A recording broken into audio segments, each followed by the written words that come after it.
Farosatingiz bormi? Tug'ilgan kunim bo'lyapti. Kayfiyatimni rasvo qilmoqchimisiz? Hali ham katta bo'lishmabsan-da. Kech bo'lganda sal muzikani pastroq eshitishim bo'ladi. Qo'shnilarida katta odamlar bor ekan. Behalovat bo'lmasin. Maktabda ham aqlli deysan. Hozir ham o'sha odat yo'qolmabdi. Qani shoqiga o'ynaymiz deb.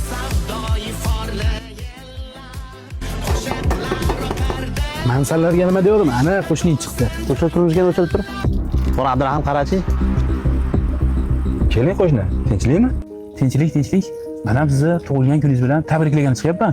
Qo'shni, to'sog'ini turib bo'lmaydi, shunaqa irim bor. Yuring ichkarida gaplashamiz. Yo'q, meni yoshlar bilan o'tirgan toqatim yo'q. Muzikalarni sal pasaytirib oling. Mana shu tug'ilgan kuningizga muborak bo'lsin. Tanajoningiz sog' bo'lsin. Ochmasdan nimaligini aytib qo'yavering, ichim qiziyapti-da. Bu sizni kafanligingiz. Farosatingiz bormi?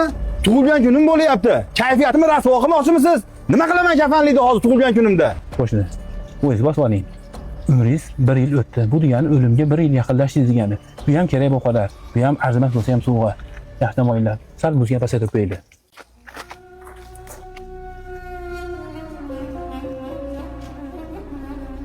Bir tomonda qo'shnim haq. Qo'shnim haq. Aslida har tug'ilgan kunimizda o'limga bir qadam qo'yapmiz. To'g'rimi?